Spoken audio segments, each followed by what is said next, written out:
Bismillahirrahmanirrahim. Assalamualaikum warahmatullahi ta'ala wabarakatuh.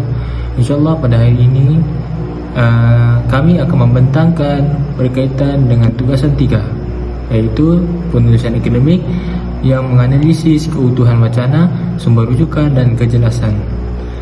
Dan sumber rujukan yang kami ambil ialah daripada isu dan cabaran pendidikan remaja Muslim di Malaysia, iaitu penulisnya yang bernama Aizan binti Ali ataupun alias Madzin dan juga Murni binti Bucik. Dan seterusnya, slide yang saya paparkan ini ialah berkaitan dengan kandungan-kandungan di dalam jurnal yang telah ditulis oleh penulis. Dan pada hari ini juga kami terdiri daripada 3 ahli, iaitu yang pertama ialah Ahmad Zain Najah, dan juga terdiri daripada saya, Kilfi Faislo, dan juga akhir sekali ialah Irfan Atin. Dan untuk bahagian ini saya akan membentangkan berkaitan dengan keutuhan wacana. Jadi di dalam setiap artikel maupun jurnal terdapat keutuhan wacana yang akan dilibatkan. Keutuhan wacana terbahagi kepada 4 bahagian, iaitu yang pertama ialah keutuhan semantik, kedua keutuhan leksikal, ketiga keutuhan gramatikal, dan keempat keutuhan fonologi. Jadi sebelum kita pergi kepada penganalisian berkaitan dengan jurnal yang saya berikan, saya akan memberikan definisi berkaitan dengan keutuhan wacana. Iaitu saya berikan 3 definisi di sini, iaitu yang pertama ialah menurut Kamus Dewan Bahasa 2021, keutuhan merujuk pada keadaan yang utuh, lengkap dan tidak terpecah-pecah. Yang kedua ialah wacana menurut Kamus Dewan Bahasa dan Pustaka 2021 merujuk pada keseluruhan tutur yang merupakan suatu kesatuan, ucapan, pertuturan ataupun percakapan. Dan yang ketiga ialah menurut Kamus Dewan Bahasa dan Pustaka 2021, keutuhan wacana merujuk pada kesatuan dan keterpaduan antara unit bahasa seperti kata, frasa dan ayat dalam sebuah wacana. Dan seterusnya kita pergi pula kepada keutuhan semantik di dalam jurnal ini. Jadi seperti yang anda lihat di paparan ini, saya telah menganalisis keutuhan semantik dan terdapat 4 yang saya temui, iaitu salah satunya ialah hubungan sebab dan hasil. Hubungan sebab dan hasil ini saya temuinya di muka surat yang pertama, perenggan ketiga. Jadi iaitu remaja adalah aset penting negara kerana mereka lah yang akan mencorakkan jatuh bangunnya tamadun bangsa ini, di mana di masa hadapan kerana mereka pewaris kepimpinan negara. Jadi saya telah menganalisis bahawa hubungan sebab dan hasil ini, konteks hubungan sebab ialah remaja adalah aset penting negara. Lepas tu dia punya hasil ialah kerana mereka lah yang akan mencorakkan jatuh bangunnya tamadun bangsa ini di masa hadapan, kerana mereka lah pewaris kepimpinan negara. Seterusnya pula saya menemui hubungan aditif di perenggan ke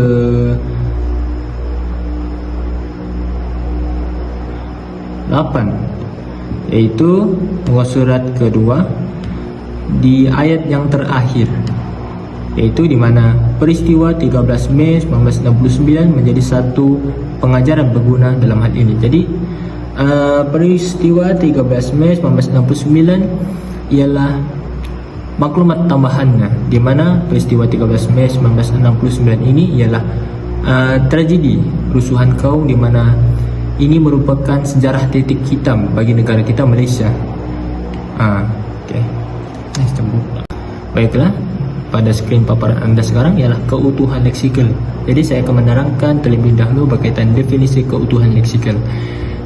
Menurut Fatini Hanis 2021, keutuhan leksikal ini merangkumi pertautan antara perkataan atau frasa secara semantik, iaitu makna dalam sesebuah wacana yang melibatkan unsur pengulangan perkataan. Hubungan ini dapat dilihat melalui pertalian antara perkataan dalam wacana dan penggunaan kosakata yang sesuai. Manakala menurut Siti Farida et al. 2020, makna leksikal ialah satu sub bidang linguistik yang merujuk kepada kajian tentang apa yang disampaikan atau dimaksudkan oleh sesuatu perkataan dalam sesuatu bahasa. Keutuhan leksikal adalah berdasarkan pemilihan dan penggunaan perkataan yang sesuai dengan makna yang ingin disampaikan. Jadi di dalam keutuhan leksikal ini saya juga telah menemui iaitu 3 keutuhan leksikal, iaitu berkaitan dengan kolokasi, pengulangan dan juga sinonim di dalam jurnal ini. Jadi di dalam kolokasi saya telah menemuinya pada perenggan ke-7 ayat kedua, yaitu yang berbunyi, sebarang perasaan tidak puas hati, gelisah dan kebencian harus segera dipadamkan kerana ia boleh memercikan gelombang kemarahan yang menyeluruh untuk dikongsi oleh sesuatu kaum yang merasakan ketidakadilan itu. Jadi kita boleh lihat di sini kolokasinya ialah perasaan tidak puas hati, gelisah dan juga kebencian. Untuk teman kalian, kolokasi ialah perkataan yang tersendiri yang membawa makna yang berlainan, makna mereka yang tersendiri. Tapi apabila dikaitkan antara satu sama lain membawa mempunyai pertalian yang sama. Contohnya di sini ialah perasaan tidak puas hati, gelisah dan juga kebencian harus segera dipadamkan. Iaitu dia punya pertalian ialah memercikkan gelombang kemarahan yang menyeluruh. Jadi apabila kita macam apa yang berkaitan di sini ialah perasaan gaya negatif, iaitu seperti perasaan tidak puas hati, gelisah dan juga kebencian. Jadi apabila 3 benda ini tidak dapat dielakkan, ia akan memercikkan gelombang kemarahan yang menyeluruh. Jadi seterusnya kita pergi pula kepada pengulangan, iaitu pengulangan ini saya telah menemuinya pada perenggan ke-8 muka surat 2, iaitu di mana pengulangan perkataan daripada segi di sini saya temui 1, 2, 3 4 perkataan yang diulang sebanyak 2 kali sekurang-kurangnya, iaitu kaum, generasi muda, integrasi dan juga masing-masing. Jadi seperti dalam paparan anda sekarang, yaitu berkaitan dengan definisi keutuhan gramatikal. Jadi keutuhan gramatikal ini dimaksudkan dengan nahwan dalam bahasa Arab ataupun tata bahasa dalam bahasa Melayu. Jadi makna gramatikal ini ialah makna yang muncul akibat daripada proses gramatikal. Jadi Abdullah Yusuf 2009 telah menjelaskan bahawa makna gramatikal adalah bidang kajian semantik yang hadir daripada proses gramatikal, iaitu seperti pengimbuhan, penggandaan dan juga pemajmukan. Jadi lepas itu Faridah Nasir et al. 2014 juga menjelaskan keutuhan gramatikal merupakan hubungan wacana yang berkaitan dengan tata bahasa. Dan Faridah et al. juga telah menjelaskan bahawa terdapat 4 jenis keutuhan gramatikal di dalam sesuatu wacana, iaitu yang pertama ialah penanda rujukan, kedua ialah penanda pengganti, ketiga ialah penanda penghubung, dan keempat ialah penanda, dan keempat ialah elipsis. Jadi di dalam jurnal yang telah saya ambil, saya telah mendapati terdapat 3 keutuhan gramatikal, iaitu berkaitan dengan penanda rujukan, penanda pengganti dan juga penanda penghubung. Jadi dalam penanda rujukan ini di perenggan ke-7 juga saya telah temui, yaitu ayatnya yang berbunyi, sebarang perasaan tidak puas hati, gelisah dan kebencian harus segera dipadamkan kerana ia itu merujuk kepada perasaan tidak puas hati, gelisah dan juga kebencian. Jadi dia digantikan perasaan tidak puas hati, gelisah dan kebencian itu kepada sesuatu perkataan yang boleh merujuk kepada tiga-tiga perasaan tersebut, yaitu ia. Dan seterusnya pula saya telah menganalisis, yaitu terdapat penanda pengganti, yaitu ayatnya yang berbunyi, integrasi pelajar Melayu dengan pelajar India, China dan lain-lain mulai hilang, masing-masing membentuk kumpulan masing-masing dan hanya berinteraksi dalam kumpulan sendiri sahaja. Jadi di sini kita boleh lihat bahawa pada mulanya penulis telah menggunakan subjek, iaitu pelajar Melayu dan juga dengan pelajar India, China dan lain-lain. Kemudian penulis meringkaskan subjek tersebut kepada masing-masing, iaitu merujuk kepada pelajar Melayu dan juga pelajar Melayu dengan pelajar India, China dan lain-lain. Dan juga akhir sekali yaitu penanda penghubung. Jadi penanda penghubung ni dia berperanan sebagai apabila kita mengulas berkaitan dengan sesuatu fakta, jadi untuk sekiranya kita macam menafikan fakta tersebut, kita boleh menggunakan seperti penanda penghubung inilah, iaitu yang berfungsi sebagai tentangan idea. Salah satunya ialah namun ataupun malangnya. Jadi di dalam ayat ini ianya berbunyi, sistem pendidikan yang menjadi teras pembinaan dan perkembangan ilmu pengetahuan semakin terdesak bagi menangani krisis kecelaruan yang dialami remaja. Namun, masalah pendidikan tidak seharusnya dilihat sebagai satu tumpukan besar pada Kementerian Pendidikan sahaja, kerana ia adalah isu yang saling berkait antara satu sama lain untuk kita bersama menanganinya. Dan juga satu lagi ayat ialah, lantaran inilah pengkaji melihat realiti masyarakat Malaysia yang berbilang kaum, agama dan budaya perlu difahami oleh generasi muda yang akan menemukan kesinambungan negara ini. Hasil dari kefahaman ini akan mewujudkan perpaduan dan mengukuhkan lagi hubungan antara kaum di Malaysia secara idealnya.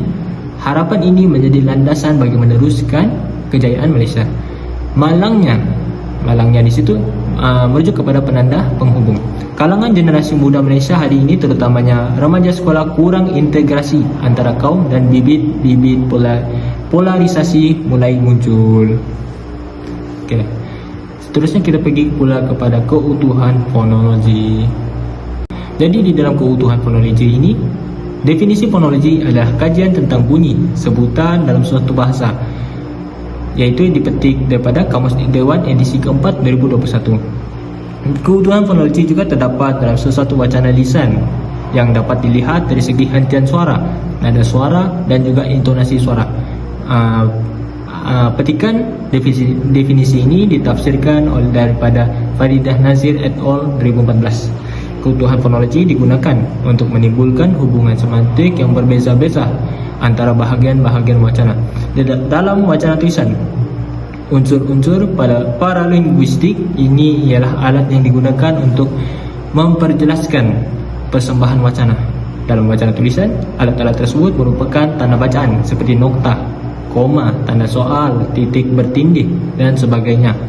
Dalam wacana lisan pula, ekspresi wajah, iaitu keadaan air muka serta gerakan tangan dan badan merupakan alat-alat untuk membantu memahami sesuatu ujaraan.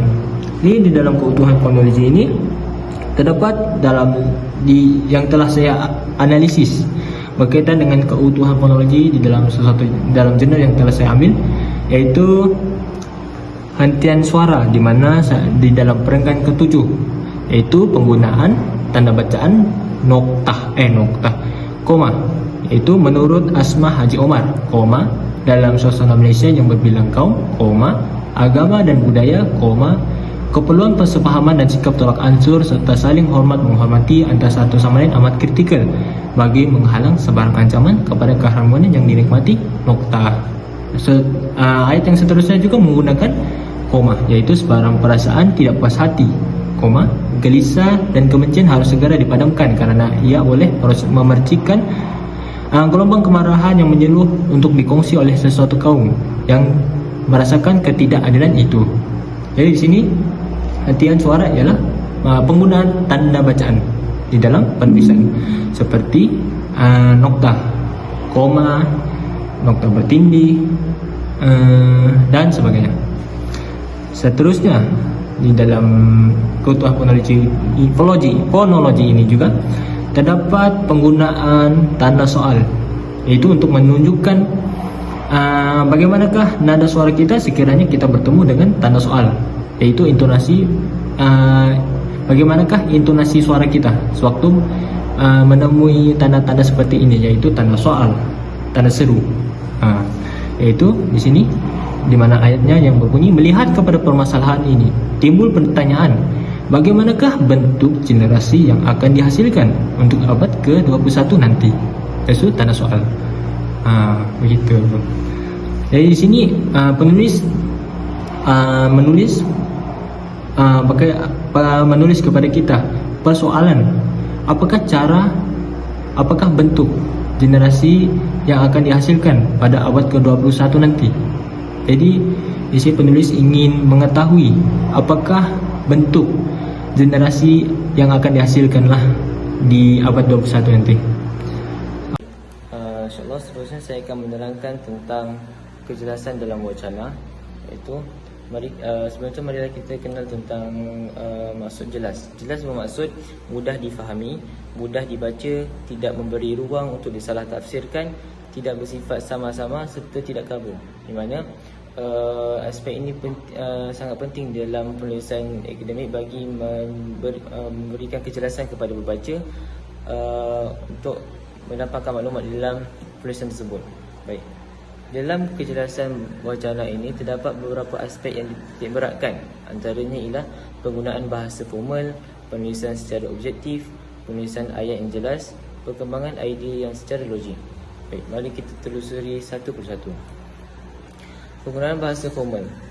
Menurut MD Sidin Ahmad Ishaq dan Muhammad Saleh Rahmat 2008, bahasa formal merupakan bahasa yang bersifat baku, iaitu bahasa Melayu yang sempurna dari segi penggunaan aspek-aspek bahasa, ejaan, tata bahasa, istilah, penggunaan kata, laras bahasa dan sebutan yang betul.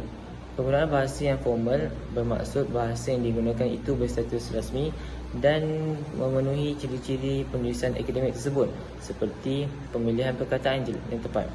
Okey, maksud di sini tulisan tersebut mestilah terhindar daripada kesalahan bahasa, tata bahasa, ejaan dan juga laras bahasa dan sebutan yang salah. Okey. Mari kita telusuri analisis yang telah dilakukan dalam penulisan ini. Baik. Ayat yang pertama ialah remaja adalah aset penting negara kerana mereka lah yang akan mencorakkan jatuh bangunnya tamadun bangsa ini di masa hadapan, kerana mereka merupakan pewaris kepimpinan negara. Baik. Dalam ayat ini terdapat kesempurnaan dalam bahasa, juga ejaan, tata bahasa, laras bahasa dan sebutan yang betul. Dan juga terdapat istilah yang penggunaan kata yang formal, iaitu aset. Aset di sini menurut Kamus Ilmu Bahasa dan Pustaka bermaksud suatu perkara yang istimewa.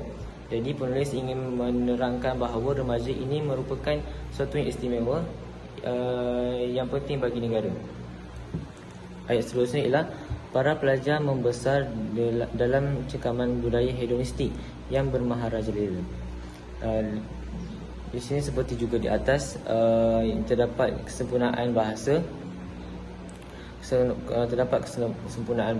ejaan, tata bahasa, laras bahasa dan sebutan yang betul, dan juga terdapat istilah penggunaan kata yang formal, iaitu hedonistik. Di mana menurut Kamus Dewan Bahasa juga, hedonistik bermaksud sesuatu yang menekankan tentang hiburan, di mana penulis ingin menerangkan tentang para pelajar ini hidup ataupun membesar dalam budaya yang penuh dengan hiburan. Seterusnya ialah penulisan secara objektif. Penulisan secara objektif ialah gaya penulisan yang melaporkan tentang suatu idea dengan bahasa yang tepat serta ringkas. Perkara utama dalam penulisan secara objektif ialah penggunaan perkataan yang neutral ataupun terhindar daripada sebarang selanga ataupun dialek dan tidak mengandungi nilai-nilai emosi. Baik, mari kita telusuri analisis yang dilakukan. Analisis yang dilakukan ialah remaja sekolah yang mencapai keputusan lulus dalam pelajaran sirah dan tamadun Islam tetapi gagal membina diri yang perkasa. Di sini objektif utama penulis adalah untuk menerangkan bahawa remaja sekolah yang lulus dalam mata pelajaran sirah dan tamadun Islam ini gagal dalam membina jati diri yang perkasa. Baik, seterusnya penulisan ayat yang jelas, di mana penulisan ayat yang jelas ini berkait rapat dengan kepanjangan ayat. Okay. Kejelasan ayat sangat penting untuk memberikan perhatian dalam suatu penulisan akademik agar lebih difahami. Baik. Ayat pendek boleh membantu koheren, iaitu kesinambungan, sementara ayat yang panjang membantu kohesi, yang bermaksud kekuatan tarikan, iaitu kekuatan huraian yang diberikan dalam penulisan akademik. Baik, mari kita lihat analisis yang dijalankan. Analisis yang pertama ialah untuk meningkatkan prestasi belajar, remaja harus dapat menimbulkan disiplin belajar dari kesedarannya sendiri agar dapat menguasai ilmu pembelajaran dan faham sehingga membuahkan hasil. Mana ayat ini terdapat idea dan juga alasan.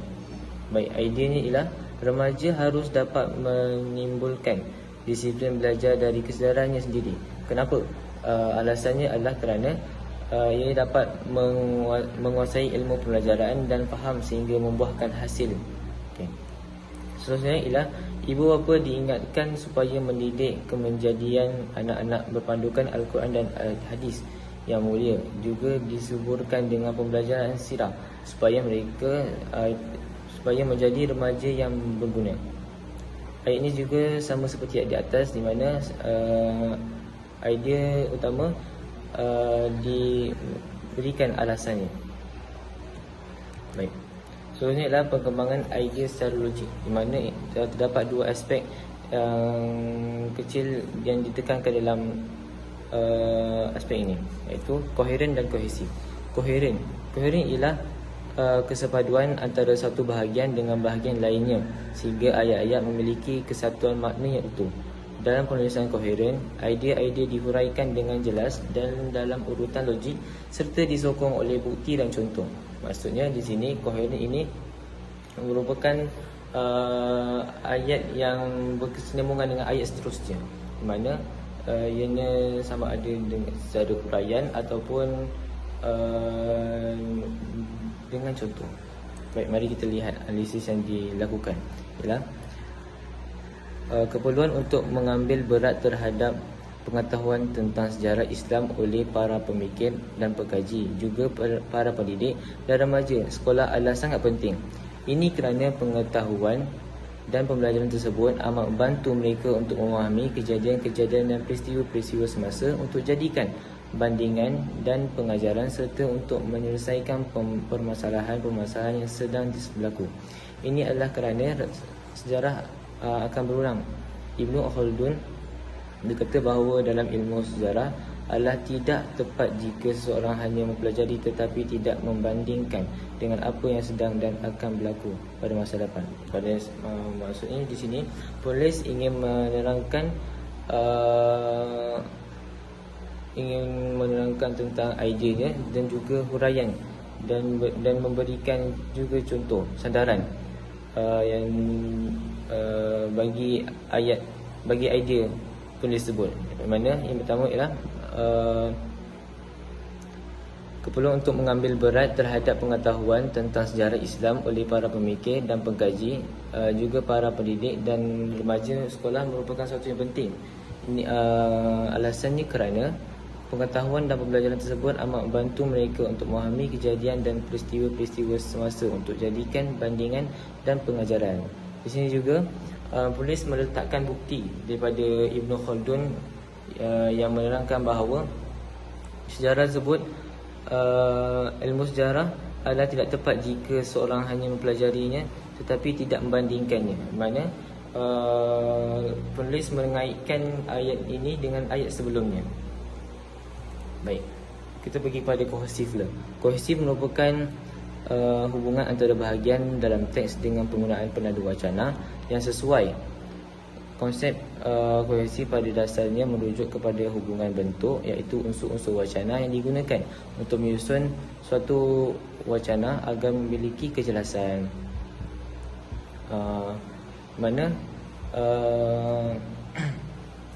Dan kohesif pula terdapat beberapa aspek yang perlu dipandang dalam membina kohesi, ialah menggunakan penada wacana dan menggunakan kata hubung.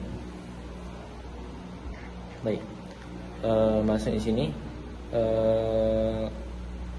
kohesi ini berlandaskan terhadap penadu wacana yang digunakan bagi menunjukkan kesinambungan antara di dalam teks penulisan tersebut. Baik, mari kita lihat.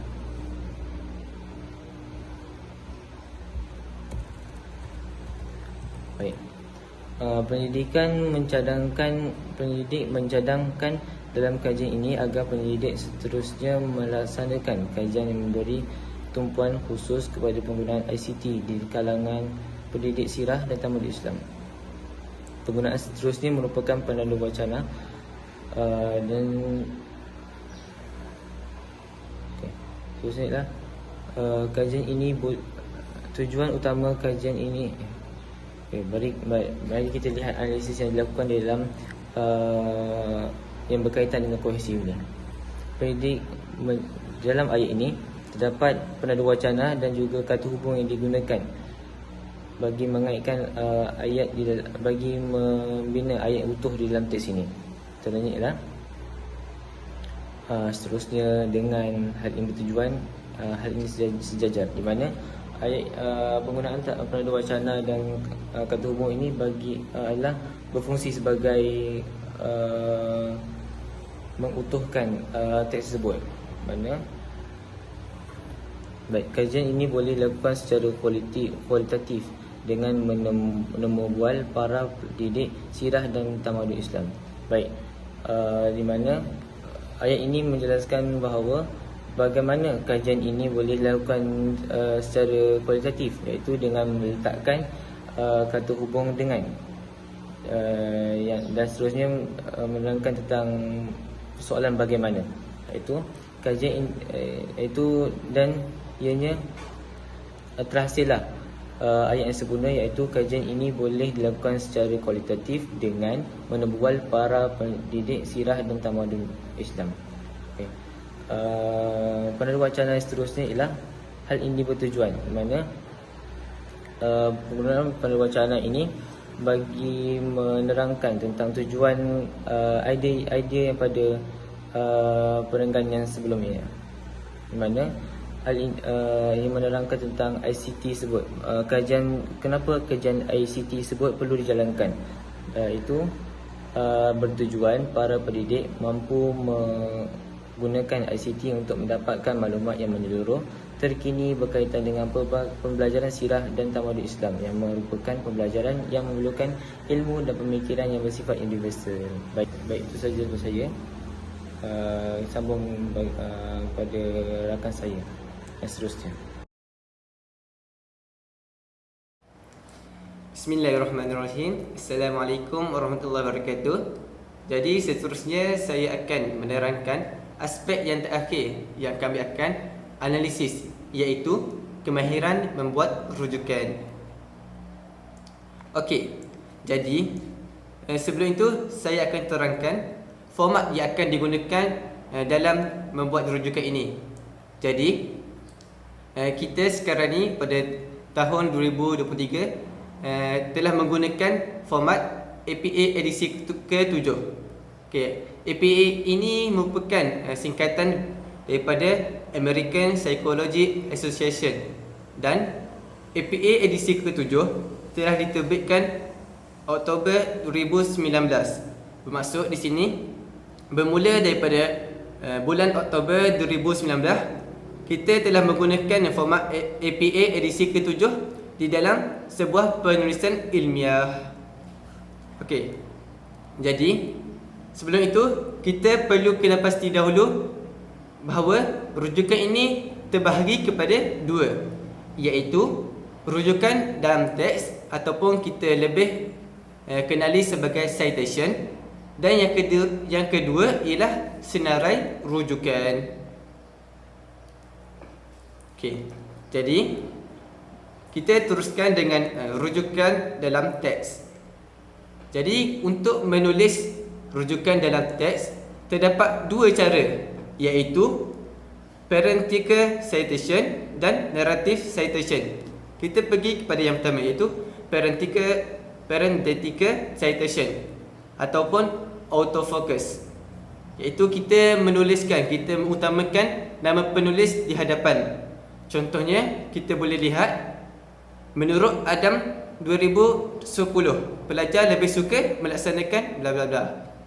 Maksud di sini, di dalam ayat ini kita menggunakan kaedah autofocus, iaitu kita menulis rujukan di hadapan teks.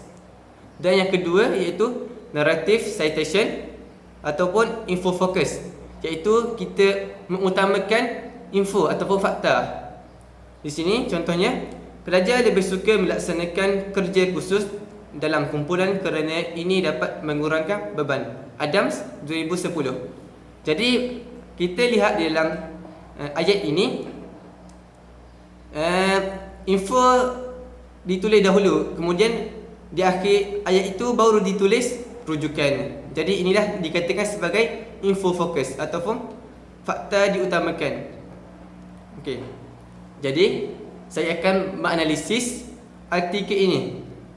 Jadi kita pergi kepada yang pertama, iaitu autofocus, iaitu kita mengutamakan rujukan di hadapan. Jadi seperti yang anda lihat, saya telah gariskan, iaitu Mahmud Nazar. Saya telah gariskan dengan yang warna merah itu.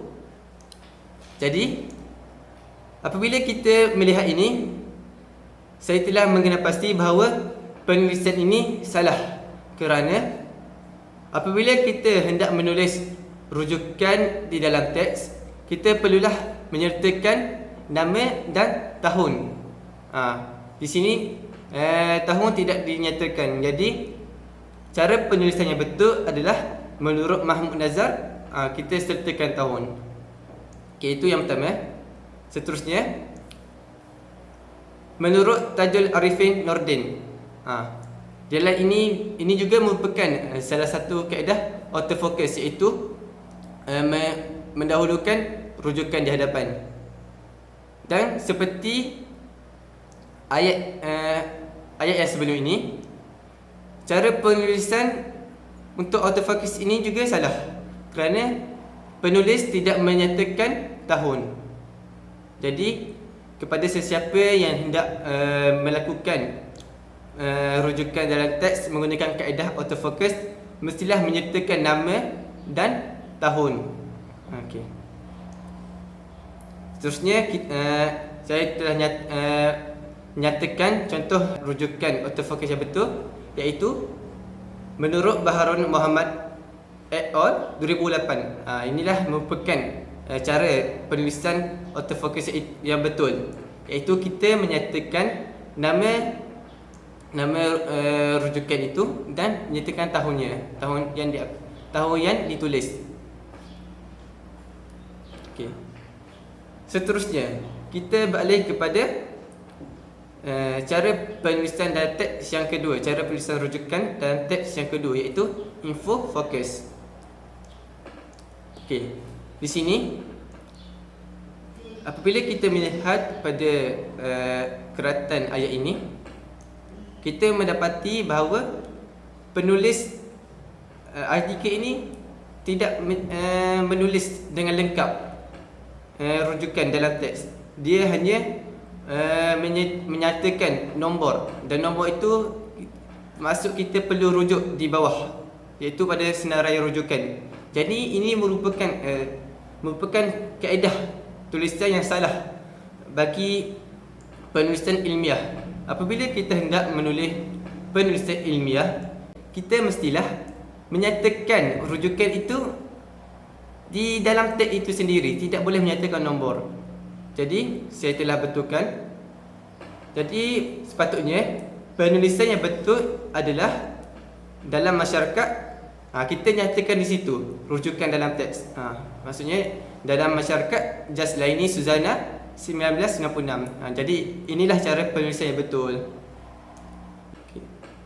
Seterusnya, saya telah nyatakan, saya telah sertakan contoh penulisan info focus yang betul, iaitu kita lihat pada akhir ayat ini. Ini sudah tentu melalui penerapan Al-Quran dan As-Sunnah, Nurafidah et al. 2017. Jadi di sini inilah merupakan kaedah cara penulisan infofokus yang betul, iaitu kita nyatakan rujukan dan tahun. Okey. Seterusnya kita balik kepada kaedah penulisan rujukan yang kedua, iaitu senarai rujukan. Okey. Senarai rujukan ini merupakan senarai bahan rujukan yang perlu ditulis di bahagian akhir penulisan akademik.